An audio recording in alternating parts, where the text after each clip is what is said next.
Deus pela vida dessa igreja. Quero agradecer a Deus pela vida do pastor da mesma, pastor Adonias. Que Deus continue abençoando de maneira poderosa a vida do seu filho, toda a sua família. Agradecer a Deus pela vida do presbítero de Jós. Que Deus continue estendendo as suas mãos poderosas sobre a sua vida, sobre a vida da sua família, em nome de Jesus. A toda a igreja, que Deus continue nos abençoando. Estamos hoje diante de um tema que a igreja entende desse tema. A igreja anseia por esse momento, por esse dia.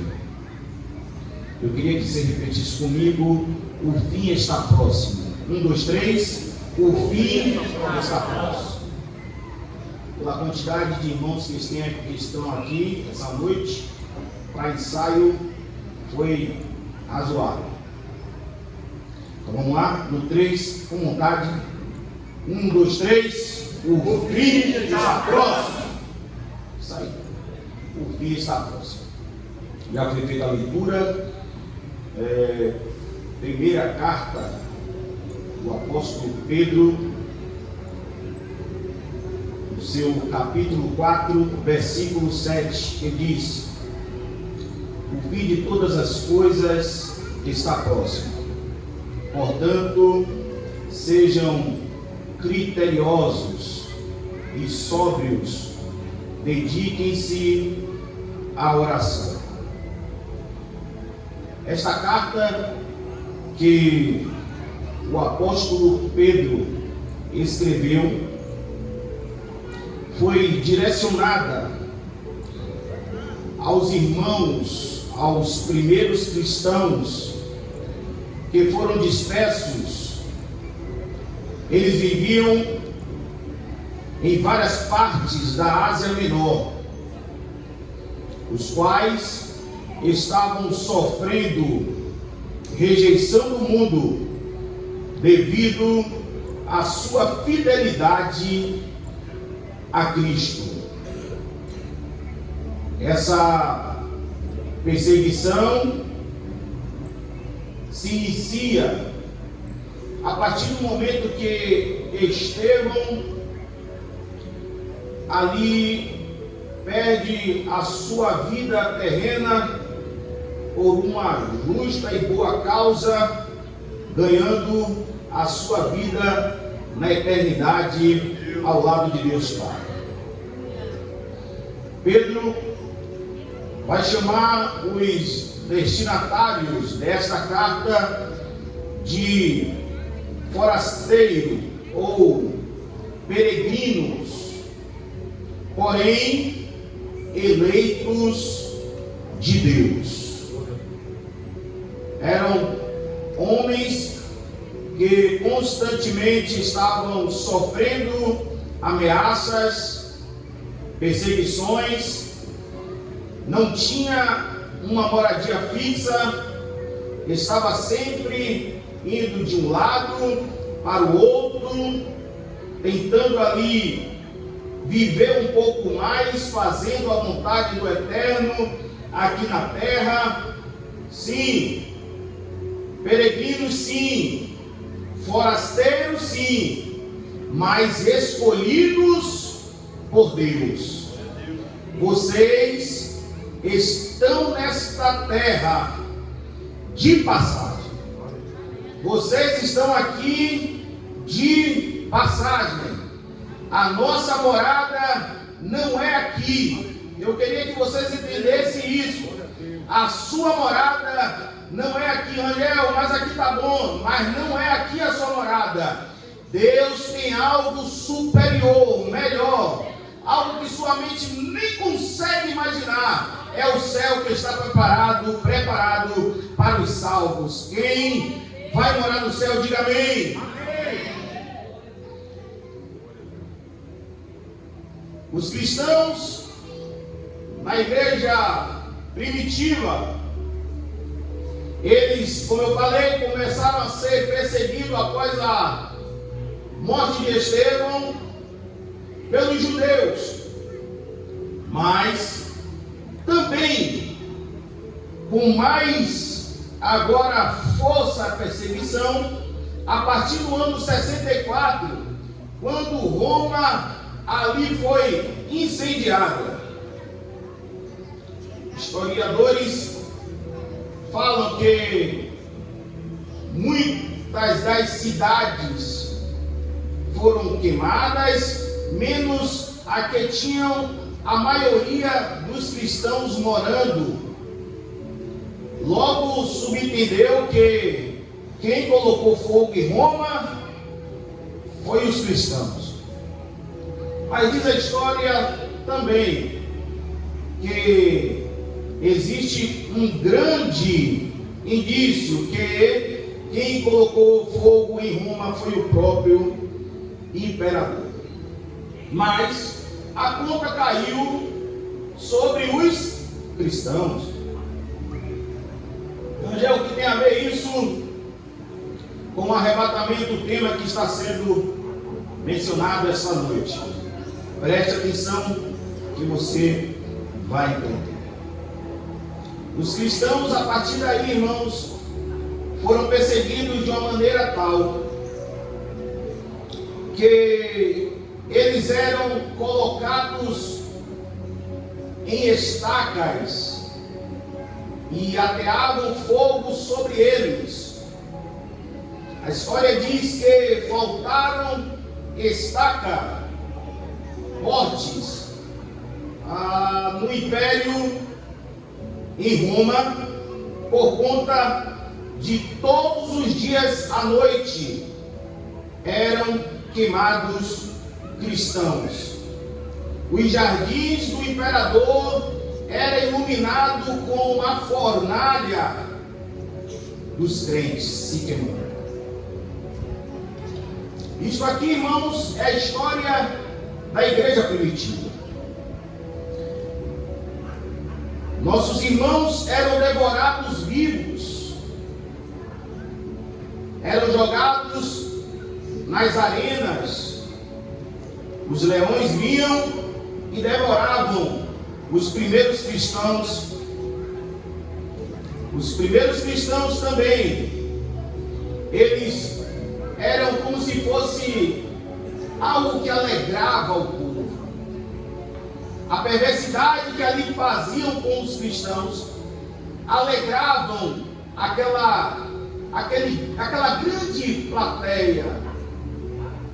Para vocês terem uma ideia, gladiadores, homens que são habilidosos em luta, em guerra, era colocado para lutar contra um cristão simples, sem nenhuma força, sem nenhuma habilidade em luta, e ali gerava uma alegria para o imperador e para todos que estavam assistindo aquela causa.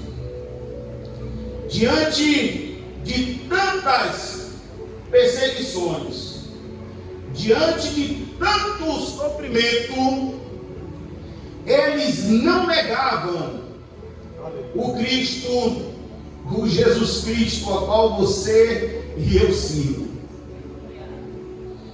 Era grande sofrimento, sim, mas muitos deles, quando entravam na arena, entravam cantando, louvando, adorando. A espada estava diante deles, prestes a matá-los, e eles estavam louvando ao Senhor. Os leões estavam já com suas garras afiadas para agarrar aquele santo nome de Deus, mas eles estavam louvando. E aí eu pergunto, como um homem pode ter tanta calma diante da morte não pode ficar apavorado, com temor. Como isso?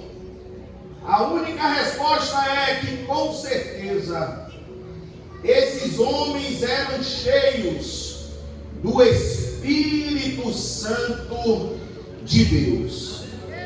Eles eram encorajados pelo próprio Espírito de Deus. Capítulo 3 desta carta que estamos falando, no versículo 14, vai dizer: todavia, mesmo que venham a sofrer, porque praticam a justiça, vocês serão felizes. Não temam aquilo que eles temem, a morte. Não fiquem amedrontados. Antes, santifiquem Cristo como Senhor no coração. Estejam sempre preparados para responder a qualquer que lhes pedir a razão da esperança que há em vocês. Capítulo 4, versículo 12. Amados, não se surpreendam com o fogo que surge entre vocês para os provar, como se algo estranho lhes estivesse acontecendo. Mas alegrem-se à medida que participam do sofrimento de Cristo, para que também, quando a sua glória for revelada, vocês exultem com grande alegria. Se vocês são insultados por causa do nome de Cristo, felizes são vocês, pois o Espírito da glória, o Espírito de Deus, repousa sobre a sua vida, a vida de vocês. Então só existe uma resposta para um povo que estavam diante da morte e estavam ali louvando e adorando ao Senhor. Só existe uma resposta: eles estavam cheios do Espírito Santo. O Espírito Santo estava repousado sobre eles, e por isso gerava essa calma, e por isso gerava essa paz. Nessa carta, Pedro reacende a chama da maior esperança da igreja, tanto da primitiva quanto da atual. Que chama é essa, Rangel, que Pedro acendeu? Que chama é essa, Rangel, que Pedro reacendeu? É a chama da certeza, da esperança que Cristo vai voltar, que Cristo vai arrebatar a sua igreja. O dia em que vamos encontrar com o noivo, Pedro ali estava reacendendo essa chama na igreja. O fim de todo o sofrimento, o dia em que os mortos ressuscitarão primeiro, e os que estiverem vivos serão arrebatados juntamente com eles nas nuvens. Que dia maravilhoso é esse, Daniel? E como foi que Pedro assim acendeu a chama naqueles irmãos que estavam sofrendo? E com certeza acende a chama dessa esperança ainda nos dias de hoje.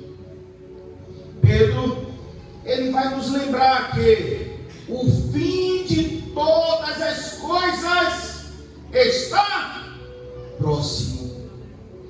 O fim de todas as coisas está próximo. Irmãos, já é o último tempo da igreja aqui na terra. você está vendo nos noticiários, tudo que você está contemplando nesse mundo, tudo está indicando para a volta de Jesus. O mundo que a gente está vivendo hoje, sim, os sinais, terremotos, volume de chuva, sim, pais contra filhos, filhos contra pais, sim, Jesus de fato está às portas. E Pedro, ele relembra aos irmãos: o fim de todas as coisas está próximo. Mas Uriel, estão me perseguindo, pessoas não me suportam.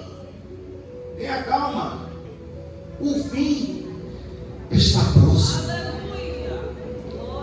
O sistema maligno e cruel, malvado e perverso, ele está fazendo as coisas certas se transformarem em erradas, e erradas estão passando a ser certas. O que fazer, Uriel? Calma, persevere, tenha fé em Deus, pois o fim está próximo. Jesus está voltando. Angel, você não sabe o que eu estou sofrendo, e isso já tem muito tempo. Calma, o fim está próximo. Jesus está voltando para levar a sua igreja. Você está aqui de passagem. O fim está próximo. Sabendo que o fim está próximo, Pedro, ele continua a falar para os seus leitores, ouvintes, daquela época e da época atual, sobre alguns cuidados, alguns critérios que devemos levar em consideração para que, quando esse dia chegar, não venha pegar nem eu nem você de surpresa e acontecer, infelizmente, algo que ninguém aqui é ficar naquele grande dia. Quem vai ficar diz amém. Glória a Deus. Quem vai subir quando Jesus voltar, diga aleluia. Glória a Deus. Então Pedro, na sua carta, ele começa a dizer: olha, o fim está próximo, mas existem alguns detalhes, alguns critérios que você deve levar em consideração. Primeiro critério: sejam criteriosos. Em outras traduções tem: sejam sóbrios. Quem está me escutando diz amém. Amém. Sejam sóbrios, sejam criteriosos. Alguns irmãos já tentaram assim dar data para a vinda de Jesus. Alguns já deram data para a vinda de Jesus. O mundo aí fora já teve medo de algumas datas. Quem não se lembra da virada de 1999 para 2000? Irmãos, foi pânico geral. O mundo entendeu ali que o fim do mundo seria naquela virada. Muitos se desfizeram dos seus bens naquela época.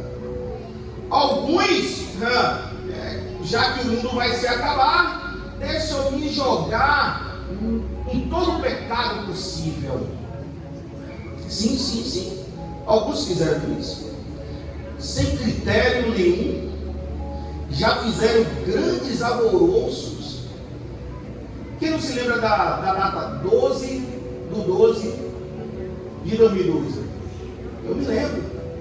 Foi uma data também que muitos começaram a entender que o mundo ali ia passar pela destruição.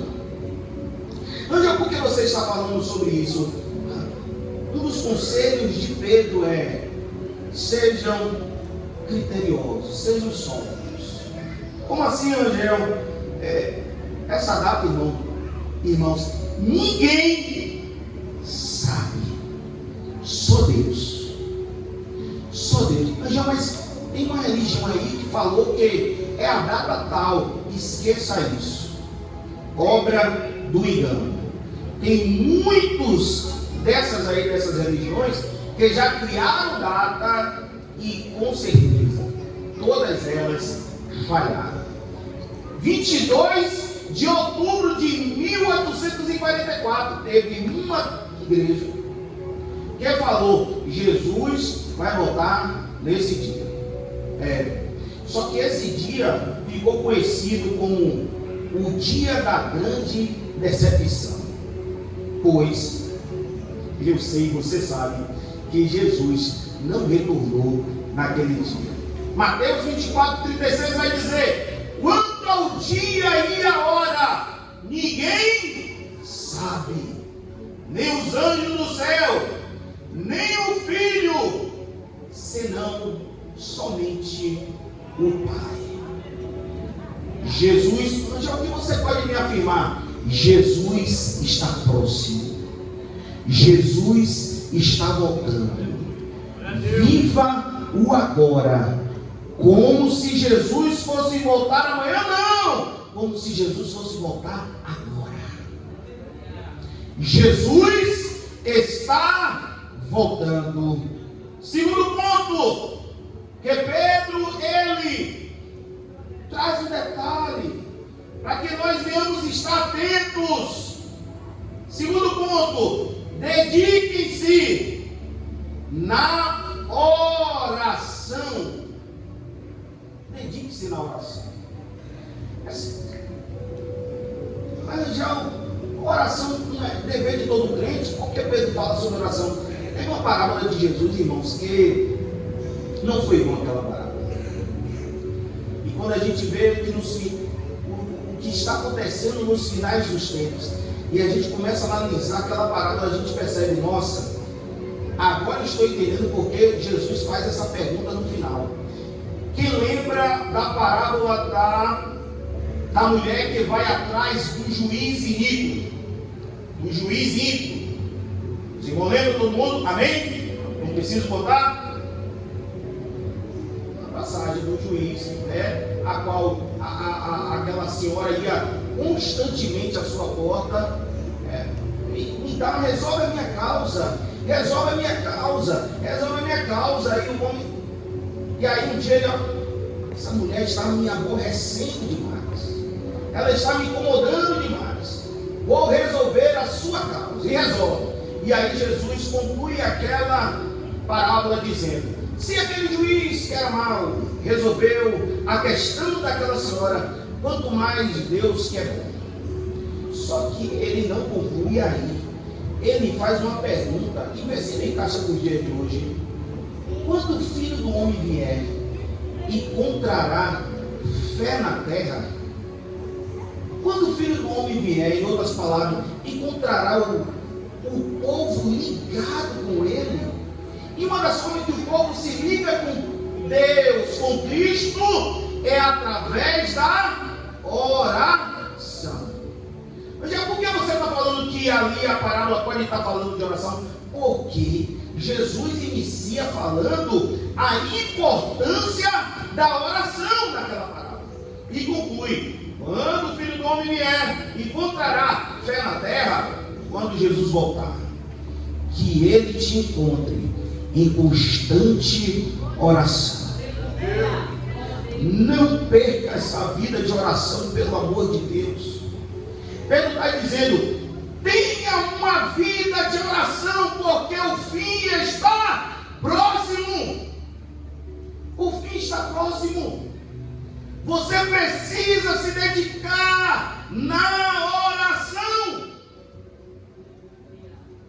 Enquanto Jesus não volta, a única maneira de resistir é através da oração a Deus.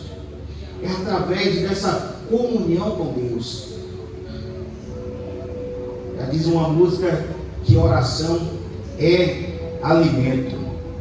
Oração é alimento, oração é comunhão, oração é importante para o crente. O crente que não ora, ele já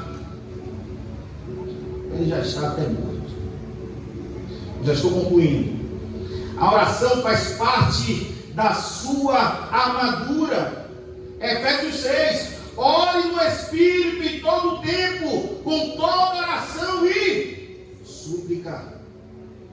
Mateus 26. A oração faz você vencer as tentações. Angel, onde que você viu isso, Angel? Vigiai e orai, para que não caiam, para que vocês não venham cair em tentações. Tiago 5, ele vai falar sobre o poder que a oração tem para orar. Mas para que isso tudo? E quando Jesus não vem, você precisa orar para resistir, irmãos. Vocês estão entendendo? Diga amém. A oração cura enfermidade. E a oração feita com fé curará os doentes. É através da oração a Cristo que nós temos os nossos pecados perdoados.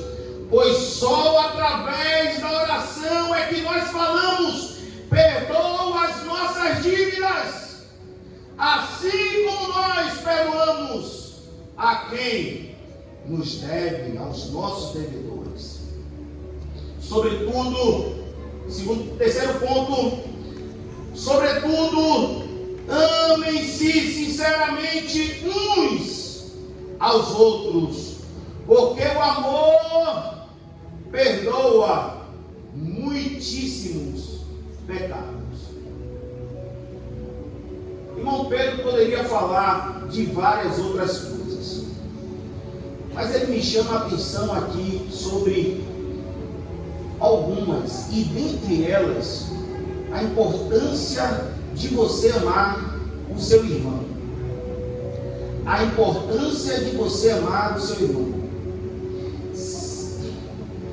Quando você não ama o seu irmão, isso pode implicar. Eu não vou falar tipo como se fosse, talvez não. Eu vou ser mais direto. Se você não ama o seu irmão, isso implicará na sua subida para o céu. Eu preciso levar isso a sério. Irmãos, eu não quero de jeito nenhum, naquele grande dia, eu não subi. Por quê? Porque eu não estava bem com o meu irmão Felipe. Já pensou? Eu não subi porque eu não estava falando com o Felipe. Já pensou, irmão? Na hora eu vou procurar o Felipe. Deus vai, na hora. Mas que Deus abençoe a nossa vida, bem. Mas alguém que você quer falar com isso? Tem alguma coisa contra seu irmão? Resolve. Glória a Deus. O céu é coisa séria. De jeito nenhum, uma intriga, deixar você aqui na terra. Não, não, não. Somos igreja do Senhor. Nós vamos morar no céu. Nós vamos morar no céu. Quem vai morar no céu, diga amém.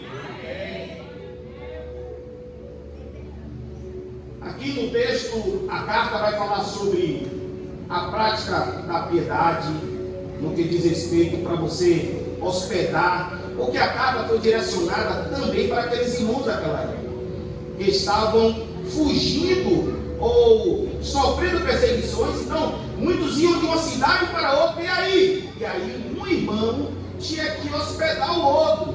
E é interessante que Pedro vai falando sobre tudo isso. Mas isso se aplica para os dias de hoje, sim. Cuide do seu irmão, sirva o seu irmão, ame o seu próximo, veja as necessidades do seu próximo. e faça alguma coisa. Isso é cristão, irmão. Isso é coisa de cristão. Isso é coisa de cristão. O dia e nem a hora não sabemos, mas uma coisa temos certeza: devemos viver esperando Jesus voltar a qualquer momento.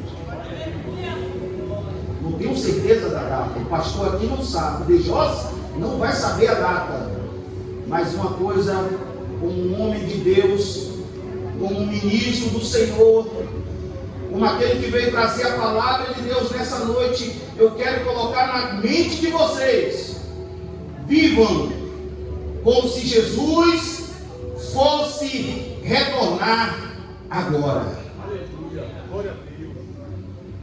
Existe uma expressão que a gente fala: Jesus pode retornar num abrir e piscar de olhos. E é muito rápido. Eu já pisquei aqui talvez umas 7 a 8 vezes. Jesus pode voltar agora. O detalhe que está aqui pode atrapalhar a sua subida. Converse, confesse, resolva isso urgente. Eu gosto de falar da eternidade, aqui eu já vou passar o microfone. Eu gosto de falar da eternidade sobre o tempo daqui da terra. 100 anos, se você viver aqui na terra, é muito ou não é? Sim ou não? 100 anos. Sim. Mas não se compara ao tempo da eternidade. A eternidade é incalculável. Existe uma música que diz: pode ser hoje a volta do rei. Eu não vou cantar não, mas eu quero que vocês pensem nessa música. Quero que vocês vão para casa. Aqui não tem ímpio, irmão. Aqui não tem ninguém aqui que para aceitar Jesus. Todo mundo é crente. Deus sabe a mensagem e Deus sabe o que está falando essa noite. Vá para casa pensando assim, ó: pode ser hoje a volta do rei. E se Jesus voltar hoje, o céu de fato será a minha morada? Glória a Deus. Fica essa questão, e que Deus abençoe a sua vida. Quem recebe essa palavra, dê amém, dê glória a Deus e amém. Deus abençoe em nome de Jesus. Glória a Jesus. Deus falou com você? Graças a Deus. Eu estou com meu coração aqui regozijado, porque Deus continue abençoando o pastor Rangel, a sua família, de forma proposital, viu, que eu coloquei para você cantar hoje, porque